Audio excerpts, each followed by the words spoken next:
అందరికీ నమస్కారం. Welcome to Kurnool city news. నా పేరు అశ్విని సూర్య. కర్నూలు నగరానికి చెందిన ఏబిఎన్ కెమెరామెన్ సురేంద్రబాబు మంగళవారం ఉదయం గుండెపోటుతో ఆకస్మికంగా మృతి చెందారు. ఈయన మృతి నేపథ్యంలో కుటుంబ సభ్యులు, బంధుమిత్రులతో పాటు మీడియా రంగంలో విషాద ఛాయలు అలుముకున్నాయి. కర్నూలు నగరంలో ఏబిఎన్ కెమెరామెన్గా పనిచేస్తున్న చిన్నా పేరుతో అందరికీ సుపరిచితుడైన సురేంద్రబాబు మంగళవారం ఉదయం గుండెపోటుతో కన్నుమూశారు.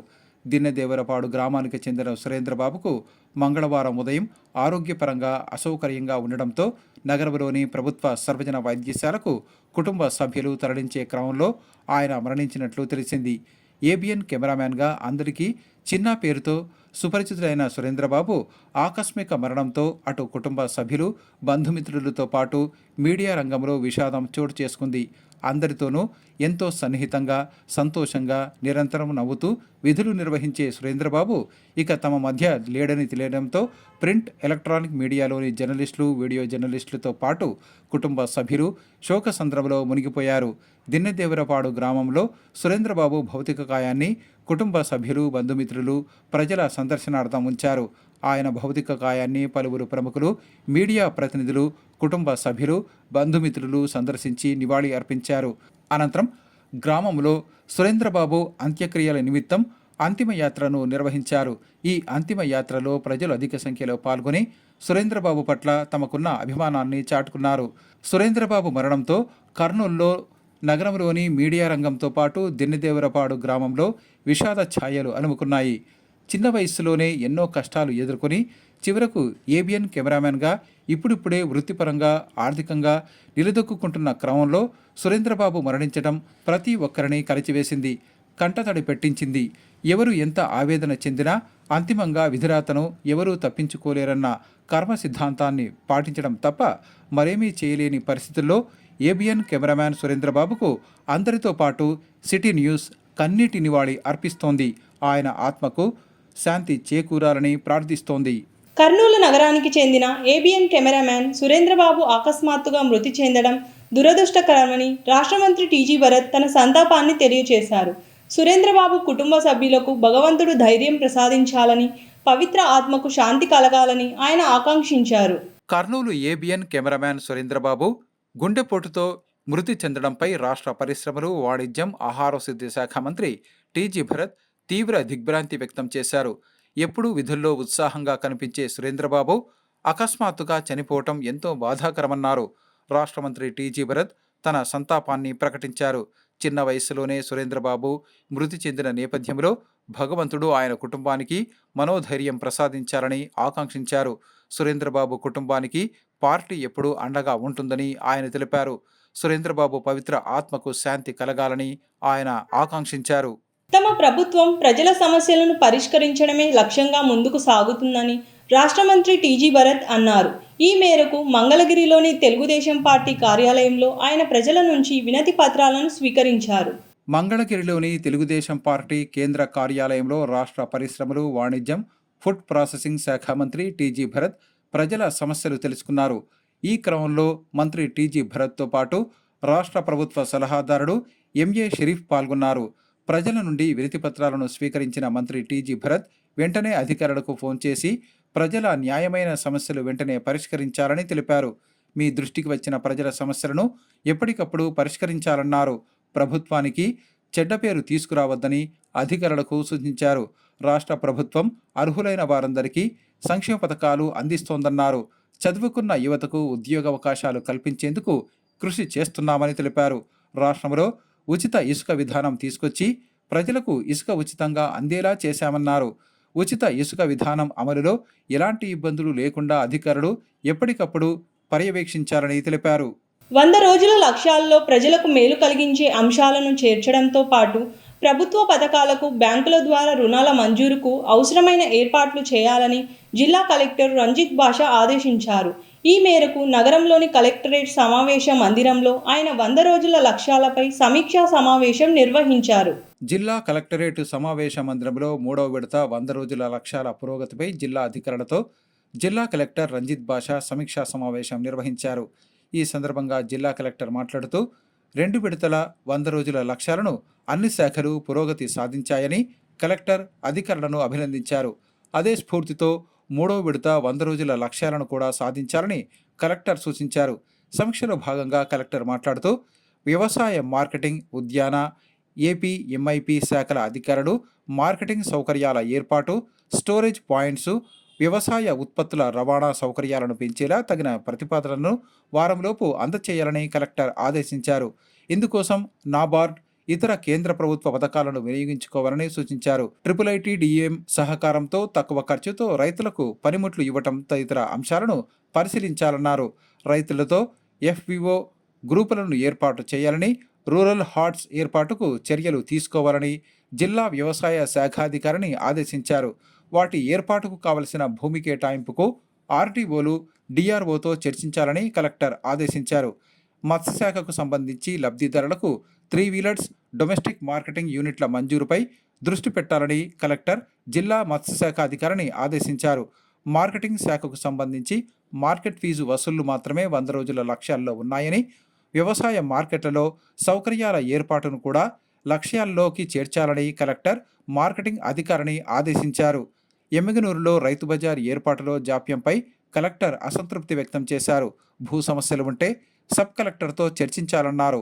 వారంలోపు ఈ అంశాన్ని పరిష్కరించాలని కలెక్టర్ మార్కెటింగ్ ఏడీని ఆదేశించారు. టమోటా ప్రాసెసింగ్ యూనిట్ ఏర్పాటుపై కలెక్టర్ ఏపీ, ఎంఐపీ, పీడీని ఆరా తీశారు. ఆమోదం కొరకు ఫైల్ సెక్రటరీ దగ్గర ఉందని ఆమె తెలుపగా ఫైల్ వివరాలను ఇవ్వాలని కలెక్టర్ పీడీని ఆదేశించారు. పశుసంవర్ధక శాఖకు సంబంధించి నేషనల్ లైవ్ స్టాక్ మిషన్ పథకం కింద యూనిట్స్ మంజూరుకు చర్యలు తీసుకోవాలని కలెక్టర్ పశుసంవర్ధక శాఖ అధికారిని ఆదేశించారు. 13వ తేదీన జరిగే బ్యాంకర్స్ మీటింగ్లో ఈ అంశాన్ని అజెండాగా చేర్చాలని కలెక్టర్ సూచించారు. వచ్చే 3 నెలల్లో పూర్తయిన అన్ని చెత్త నుండి సంపద తయారీ కేంద్రాలను ఫంక్షన్లోకి వంచేటట్లు చూడాలని DPOను ఆదేశించారు. టిడ్కో ఇళ్లకు సంబంధించి ఏ మౌలిక సౌకర్యాలు ఏర్పాటు చేయాలి, ఎంత బడ్జెట్ అవసరం, లబ్ధిదారులకు ఇళ్లను స్వాధీనం చేసే అంశాలపై పూర్తి నివేదికను తనకు అందజేయాలని కలెక్టర్ టిడ్కో అధికారిని ఆదేశించారు. సమావేశంలో జాయింట్ కలెక్టర్ డాక్టర్ బి. నవ్య, అసిస్టెంట్ కలెక్టర్ చెల్లా కళ్యాణి, DRO వెంకట నారాయణమ్మ, సంబంధిత శాఖల అధికారులు పాల్గొన్నారు. కూడా అనుమతులు లేకుండా లేఅవుట్లు వేసిన రియల్ ఎస్టేట్ వ్యాపారులతో పాటు గృహ యజమానులు వాటి నిబంధనల ప్రకారం సరిదిద్దుకోవాలని, లేని పక్షంలో అవసరమైన చర్యలు తీసుకుంటామని Kurnool urban development authority chairman Somisetti Venkateswarlu హెచ్చరించారు. తన కార్యాలయంలో జరిగిన విలేకరుల సమావేశంలో ఆయన మాట్లాడారు. నగరంలోని తన కార్యాలయంలో జరిగిన విలేకరుల సమావేశంలో Kurnool urban development authority chairman Somisetti Venkateswarlu మాట్లాడుతూ గత ప్రభుత్వ హయాంలో కూడా పలు ప్రాంతాల్లో సంస్థ అనుమతి లేకుండా రియల్ ఎస్టేట్ వ్యాపారులు వెంచర్లు వేసి నిబంధనలు ఉల్లంఘించారని తెలిపారు. తాను కూడా చైర్మన్గా పదవీ బాధ్యతలు చేపట్టిన తర్వాత జిల్లాలోని వివిధ ప్రాంతాలలో పర్యటించడం జరిగిందన్నారు. చాలా ప్రాంతాలలో అనుమతులు లేకుండా లేఅవుట్లు వేసి నిర్మాణాలు చేపట్టారని వివరించారు. ముఖ్యంగా మంత్రాలయం ప్రాంతంలో పలు లాడ్జీలకు స్థానిక పంచాయతీ కార్యదర్శి ద్వారా G+2కు అనుమతి తీసుకుని G+3, G+4 నిర్మాణాలు చేపట్టారని వివరించారు. వీరందరికీ నోటీసులు జారీ చేశామని, వారు నిబంధన ప్రకారం చలానాలు చెల్లిస్తే అనుమతులు మంజూరు చేస్తామన్నారు. అలాగే కొనుగోలుదారుడు కూడా రియల్ ఎస్టేట్ వ్యాపారుల మాటలు నమ్మకుండా వారు అన్ని అనుమతులు తీసుకుని లేఅవుట్లు వేశారా లేదా అని గమనించి కొనుగోలు చేయాలని సూచించారు. లేదంటే కొనుగోలుదారుడు అనవసరంగా ఇబ్బందులు ఎదుర్కొంటారని వివరించారు. కర్నూలు జిల్లాలో కంబైన్డ్ జిల్లాలో కూడా చైర్మన్ నేను బాధ్యత చేపట్టినప్పటి నుంచి చాలా వరకు నేను 80% మొత్తం తిరిగాను. చాలా జాగాల్లో చూస్తే ఒక 2 years బ్యాక్ అంతా గత ప్రభుత్వం ఉన్నటువంటి చేసినటువంటి అరాచకాలు ఏం సృష్టించారో కానీ మాకు తెలియదు. కానీ ఒక లేఅవుట్ సరిగా లేకుండా నాన్ లేఅవుట్లు ఎక్కువ వేసినారు. నాన్ లేఅవుట్ల వల్ల ప్రజలకు ఇబ్బంది, కొనుక్కున్న వ్యక్తికి ఇబ్బంది. వాడు రేపు పొద్దున్న ఇల్లు కట్టించుకోవాలంటే ఇబ్బంది పడతాడు, రేపు పొద్దున బ్యాంకు లోన్లు కావాలంటే ఇబ్బంది పడతాడు. ఈరోజు వచ్చి కూడా వాళ్ళు మాకు అప్రూవ్ చేయడం లేదు అని అంటే తప్పది. కూడా వాళ్లకు మీరు అప్లికేషన్ ఎప్పుడైనా సరే రియల్ ఎస్టేట్ వ్యాపారం చేసేటప్పుడు, ఒక వెంచర్ వేసేటప్పుడు ఒక ప్లాన్లు వేసి కూడా ఆఫీస్కి వచ్చి లేదా సంబంధిత పంచాయతీ నుంచి ఆన్లైన్లో పెట్టండి. ఆన్లైన్లో పెడితే కూడాకు వస్తుంది. మేము ఖచ్చితంగా దానికి లేఅవుట్ అన్ని రకాల అనుమతులు ఉంటే మా అనుమతులు ఇవ్వడం జరుగుతుంది. ఫస్ట్ ప్లాట్ వేసేటప్పుడు రాళ్ళు పాతాలి, కల్వర్ట్స్ పెట్టాలి, రోడ్లు వేయాలి, డ్రైనేజెస్లు వేయాలి, నీళ్ళ ట్యాంకీ కట్టాలి. ఇవన్నీ కూడా కరెక్ట్ ఉంటే 100% అప్రూవల్ ఇవ్వడం జరుగుతుంది. ఇవన్నీ లేకుండా ప్రభుత్వానికి ఎగరగొడతాం, రోడ్లు ఎందుకు వేయాలి, 10% ఎందుకు వదిలిపెట్టాలా, కల్వర్ట్స్ ఎందుకు వేయాలా, ట్యాంక్ ఎందుకు కట్టాలా అనిగిన పొరపాటు జరిగితే నష్టపోయేది ప్రజలే. ప్రజలకు కూడా కొనే వ్యక్తులకు నేను విజ్ఞప్తి చేస్తున్నా, ఒక రియల్ ఎస్టేట్ వ్యాపారం కొరకు ఎన్నో దందాలు చేస్తాడు. అవన్నీ కాకుండా మీరు ఆలోచించాలి. లేఅవుట్ ఉందా లేదా, కూడా అప్రూవల్ ఉందా లేదా ఆలోచించి తీసుకోవాలి. అమ్మనికి వస్తే మీకు లేఅవుట్ అప్రూవల్ ఉందా లేదా, లేఅవుట్ అప్రూవల్ ఉంటే మేము కొంటాం, లేకుంటే కొనమనేది ప్రజలే మీరు నిలదీయాలా. అది తప్పు మనలో కూడా ఉంది. ఆ తప్పు జరగకూడదు. ఎటువంటి పని ఇదిగిన అందరూ సక్రమంగా జరిగితే నాన్ లేఅవుట్ అనేది సక్రమంగా ఇంకా జరగవు. కరెక్ట్గా అప్రూవల్ పెడతారు. మీకు రేపు నీళ్ళు ఇచ్చేదానికి కానీ, పైపులు ఇచ్చేదానికి, కరెంట్ ఇచ్చేదానికి కూడా ఈజీగా ఉంటుంది. జిల్లాలో ఉన్న 99 మద్యము దుకాణాలలో 10 మద్యం దుకాణాలను కలుగు గీత మృతిలో ఉన్న ఈడిగ సామాజిక వర్గానికి, దాని ఉపకులాల వారికి కేటాయించినట్లు జిల్లా ఎక్సైజ్ శాఖ పర్యవేక్షణ అధికారి సుధీర్ బాబు తెలిపారు. ఈ మేరకు తన కార్యాలయంలో జరిగిన విలేకరుల సమావేశంలో ఇందుకు సంబంధించిన వివరాలు వెల్లడించారు. నగరంలోని తన కార్యాలయంలో జిల్లా ఎక్సైజ్ శాఖ పర్యవేక్షక అధికారి సుధీర్ బాబు మాట్లాడుతూ, రాష్ట్ర ప్రభుత్వం అమలు చేస్తున్న సంక్షేమ పథకాల్లో భాగంగా తమ శాఖకు సంబంధించి జిల్లా పరిధిలోని 99 మద్యం దుకాణాలలో 10 మద్యం దుకాణాలను బీసీ సామాజిక వర్గానికి కేటాయించినట్లు తెలిపారు. ఇందులో భాగంగా 10 షాపులను ఈడిగ కులంతో పాటు దాని ఉపకులాల వారికి కేటాయించామని తెలిపారు. ఇందులో భాగంగా సామాజిక వర్గానికి 6, గౌడ సామాజిక వర్గానికి 3, గౌడ సామాజిక వర్గానికి 1 షాపులు కేటాయించామని వివరించారు. ఈ దుకాణాలకు దరఖాస్తు చేసుకోవాలనుకునేవారు ఆన్లైన్ విధానంలో కానీ లేదా తమ శాఖ కార్యాలయాల వద్ద కానీ దరఖాస్తు చేసుకోవచ్చని తెలిపారు. దరఖాస్తుదారులు తిరిగి చెల్లింపు లేని విధంగా 2 లక్షల రూపాయలను డిపాజిట్ చేయవలసి ఉంటుందని తెలిపారు. అలాగే తహసీల్దార్ల నుంచి కుల ధృవీకరణ పత్రాలను ఇందుకు జత చేయాలని సూచించారు. ఇప్పుడు మన జిల్లాలో ఎవరైతే నివసించే వ్యక్తులు ఉన్నారో, నేటివిటీ ఉన్న సర్టిఫికేట్ కలిగినటువంటి వ్యక్తులు, ఆ ఉపకులానికి చెందిన వ్యక్తులు, వాళ్ళు ఎన్ని షాపులకైనా వేయొచ్చు. ఒక షాపుకి ఎన్ని దరఖాస్తులను వేయొచ్చు. For example, Kurnool municipal corporation ఉంది, అక్కడ ఒక షాప్ ఉంది. అక్కడ ఎవరైనా ఎన్ని అప్లికేషన్లు వేయొచ్చు, 5 వేయొచ్చు, 10 వేయొచ్చు. లేదా ఈ గౌడ కులస్తులకి మనకు జిల్లాలో 3 చోట్ల కేటాయించడం జరిగింది.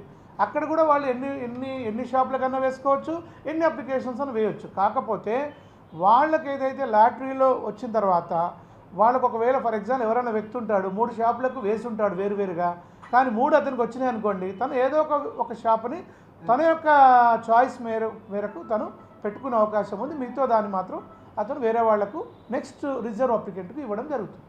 సంకల్బాగ్లో వెలిసిన శ్రీదేవి భూదేవి సమేత శ్రీ వెంకటేశ్వర స్వామి ఆలయ వార్షిక బ్రహ్మోత్సవాలు ఘనంగా జరుగుతున్నాయి. ఇందులో భాగంగా స్వామివారికి ప్రతిరోజు ప్రత్యేక పూజా కార్యక్రమాలతో పాటు సాయంత్రం స్వామివారు ప్రత్యేక వాహనంపై భక్తులకు దర్శనమిస్తున్నారు. ఇందులో భాగంగా బ్రహ్మోత్సవాల 5వ రోజు స్వామివారు గరుడ వాహనంపై నగర వీధుల్లో సంచరించి భక్తులకు దర్శనమిచ్చారు. శ్రీదేవి భూదేవి సమేత శ్రీ వెంకటేశ్వర స్వామి ఆలయం నుంచి ప్రారంభమైన ఈ ఊరేగింపు ఎన్ఆర్పేట, ప్రకాష్ నగర్ తదితర వీధుల గుండా కొనసాగింది. తమ వీధుల గుండా ఊరేగింపు నిర్వహిస్తున్న నేపథ్యంలో స్వామివారిని దర్శించుకునేందుకు భక్తులు అధిక సంఖ్యలో తరలివచ్చారు. ప్రతి ఇంటి వద్ద స్వామివారిని ఆపి పూజా కార్యక్రమాలు నిర్వహించి స్వామివారి ఆశీస్సులు అందుకున్నారు. మహిళలు ఊరేగింపు ముందు భాగంలో కోలాటం చేస్తూ సందడి చేశారు. స్వామివారి ఊరేగింపు జరుగుతున్న ప్రాంతంలో ఆధ్యాత్మిక వాతావరణం వెల్లివిరిసింది. ఈ సందర్భంగా కర్నూలు నగర బ్రాహ్మణ సంఘం ప్రతినిధులు సండేల్ చంద్రశేఖర్, దుర్గా ప్రసాద్ తదితరులు మాట్లాడుతూ స్వామివారి వార్షిక బ్రహ్మోత్సవాలు ఘనంగా నిర్వహిస్తున్నామన్నారు. ప్రతిరోజు స్వామివారికి ఉదయం, సాయంత్రం ప్రత్యేక పూజా కార్యక్రమాలు నిర్వహిస్తున్నామని వివరించారు. అలాగే ప్రతిరోజు సాయంత్రం స్వామివారు ప్రత్యేక వాహనంపై భక్తులకు దర్శనమిస్తున్నారన్నారు. ఈ వేడుకల్లో భాగంగా 5వ రోజు స్వామివారు గరుడ వాహనంపై నగర వీధుల గుండా భక్తులకు దర్శనమిచ్చారని తెలియజేశారు. ఈ సందర్భంగా భక్తులకు అన్నప్రసాద కార్యక్రమంతో పాటు అల్పాహార కార్యక్రమాలను ఏర్పాటు చేస్తున్నామని తెలిపారు. స్వామివారికి సరస్వతి హోమము, అక్షరాభ్యాసము, దాదాపు 50 మంది పిల్లలకు పలక బల్పాలు అన్నీ కూడా, దాని తర్వాత పెన్ను పెన్సిళ్ళు నోట్బుక్లు కూడా ఉదయం ఇవ్వడం జరిగింది. దాదాపు ఒక 1500 మంది వరకు భోజనాలు కూడా ఏర్పాటు చేయడం జరిగింది. అనంతరం సాయంత్రం స్వామివారి గరుడ సేవా కార్యక్రమంలో బ్రహ్మాండంగా జరుగుతుంది. మేము కూడా ఊహించలేదు ఇంత జనం వస్తారు, ఇంత అద్భుతంగా స్వామివారి కార్యక్రమాలు చేయగలుగుతామని చెప్పేసి. బ్రహ్మోత్సవాలలో భాగంగా ఈరోజు 5వ రోజు గరుడ వాహనం మీద వెంకటేశ్వర స్వామి పురవీధులలో ఊరేగింపు జరుపుతున్నాము. భక్తులు కూడా విరివిగా పాల్గొంటున్నారు. చాలా అద్భుతంగా జరుగుతున్నది. ఈ కార్యక్రమానికి విరివిగా భక్తులు పాల్గొని ప్రసాద వితరణ చేస్తున్నారు. వారందరికీ ధన్యవాదాలు తెలుపుతూ ఉన్నాము.